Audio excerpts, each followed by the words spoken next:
Bonjour les enfants. C'est qui? C'est Bobo, c'est Dudu, c'est Bolduc. Je poursuis mon voyage autour du monde. Et la semaine dernière, je me suis rendu dans un très grand pays. Très très grand. Plus d'1 milliard de personnes y vivent. Vous imaginez? Alors, vous avez deviné où j'étais? Oui, en Chine. C'est la première fois de ma vie que j'allais là-bas en vacances. Oh, c'est très impressionnant et un peu compliqué, j'avoue, au début, parce que tout est écrit en chinois et moi, je ne sais pas le lire. Un ami m'avait conseillé de prendre un guide, car tout seul, ce serait très compliqué. Oui, je vous l'ai dit, je ne parle pas un mot de chinois. En arrivant à l'aéroport, une dame m'attendait avec une pancarte sur laquelle était écrit Bolduc. Cette dame s'appelle Kotz et je peux vous le dire, c'est devenu mon amie. Elle m'a appris tellement de choses. Il était environ midi quand l'avion a atterri à Pékin, la capitale de la Chine. Oh, j'avais une de ces faim. Kotz m'a donc emmené dans un restaurant pas très loin. Elle m'a tendu 2 baguettes. Mais alors, je n'avais aucune idée de ce que je devais faire avec. Moi, d'habitude, ce genre de petites baguettes en bois, je m'en sers pour faire des petites constructions. Parce que oui, j'adore ça. Je ne vous ai jamais raconté. Par exemple, je crée des petites maisons en bois, ou parfois même des voitures, uniquement avec des baguettes. Mes copains lutins se moquent de moi en disant que ça ne sert à rien. Mais ils sont juste jaloux. Donc, j'ai commencé à vouloir faire une création avec les baguettes que Kotz m'avait données. Et puis, elle s'est mise à rigoler très fort. Et d'ailleurs, les autres gens dans le restaurant aussi ont rigolé. Elle m'a expliqué qu'en Chine, on mangeait avec des baguettes.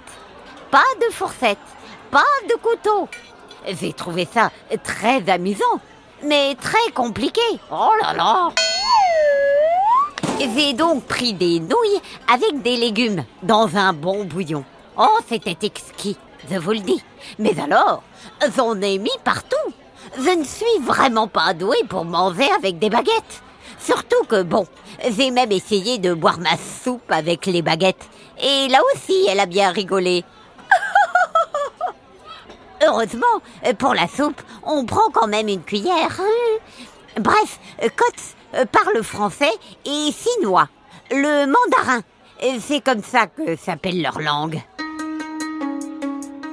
J'avais très envie d'apprendre la langue du pays, mais en quelques jours, c'est carrément impossible. C'est une très belle langue, le mandarin, mais vraiment différente du français. Heureusement, j'ai toujours avec moi mon petit traducteur que m'a offert le Père Noël il y a quelques années. Écoutez comme c'est pratique. Coucou traducteur, peux-tu me traduire? Bonjour, je m'appelle Bolduc en mandarin. Ni hao, 我叫 Bolduc. Ni hao, moi je Bolduc. Oh, j'adore cette langue. J'essaye une autre phrase. Je suis tellement heureux de découvrir la Chine. 我很高兴发现中国。 Oh, c'est dur, dis donc. Allez, je continue. J'adore le podcast C'est encore une histoire de Céline Kallmann. 我喜欢 Céline Kallmann 的播客另一个故事。 Oh, c'est Céline Kallmann. Qu'est-ce qu'il a dit? Vous avez vu comme c'est pratique? Et je peux faire ça avec toutes les langues de la Terre. Tiens, vous voulez que je vous dise « J'adore encore une histoire » en anglais? Allez, hop! I still love a story. I love one more tale. Oh, je continue en portugais, tiens, maintenant. Eu gosto do podcast Mais Uma História. You got the podcast to suis fort, hein? Allez, une dernière en allemand. Ich mag den Podcast Noch eine Geschichte. Ich mag der Podcast eine Geschichte. Ça, c'est facile en allemand. Bon, arrête. Même si, franchement, j'adore m'amuser à tout traduire. Alors forcément, en Chine, je ne pouvais pas m'y rendre sans découvrir l'une des merveilles du monde, la grande muraille de Chine. Saviez-vous, les enfants, que cette grande muraille fait plusieurs milliers de kilomètres de long? Oui, oui, oui, vous avez bien entendu. Plus de 6000 kilomètres. Oh, c'est très impressionnant. C'est-à-dire que si je voulais marcher sur toute la muraille à pied, ça me prendrait des jours et des jours et des jours. Ce serait vraiment très très long. Est-ce que vous avez déjà eu la chance d'y aller? Mon ami Kotz m'a aussi emmené dans un temple majestueux, le temple du ciel. C'est comme ça qu'il s'appelle. Ah, magnifique, grandiose. C'est là que les empereurs se rendaient pour prier et demander de bonnes récoltes. Oh, il faut aussi que je vous dise que moi, j'adore découvrir de nouvelles musiques. Et Kotz m'a emmené voir un spectacle de musique traditionnelle chinoise. Oh, j'ai eu beaucoup de chance. Je m'attendais à repartir de ce magnifique voyage, mais Kotz m'a dit « Attends, tu ne peux pas quitter la Chine sans venir voir en vrai les animaux les plus incroyables du monde. » Alors j'ai réfléchi. Je me suis dit, elle veut me montrer un chien marrant ou un chat trop mignon. Et elle m'a dit, non, non, ce n'est pas ça. J'ai alors pensé, peut-être une girafe ou un ours. Et elle m'a dit, non, encore plus incroyable. Comme je ne trouvais pas, elle m'a fait fermer les yeux. On a avancé dans une forêt. Et là, elle m'a dit, vas-y, ouvre les yeux. Devinez quoi, les enfants? Devinez! Devant moi, il y avait au moins 7 ou 8 pandas. Oh, oh là là, comme ils étaient beaux. J'avais envie de leur faire plein de câlins. Elle a raison, Kotz. Ce sont vraiment les animaux les plus incroyables du monde. Ils sont trop rigolos. Et vous savez ce que Kotz m'a appris?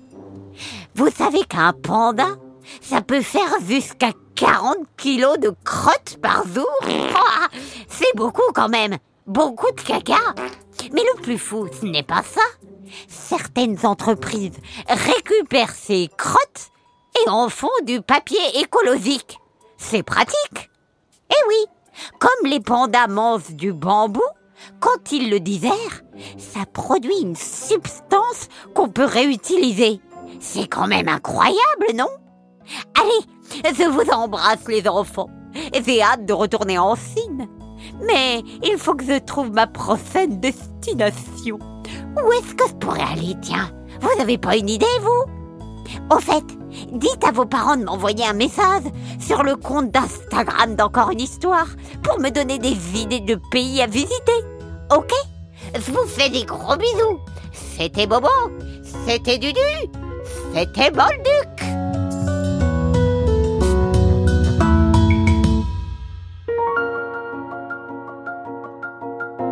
Voilà, c'était Bolduc en Chine.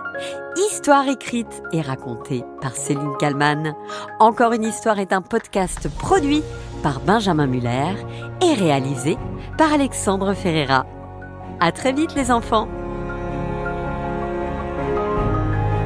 这是 Celine Kallmann 主持的播客另一个故事 ，Alexander Ferreira 领导了 ，Benjamin Muller 制作了这个播客。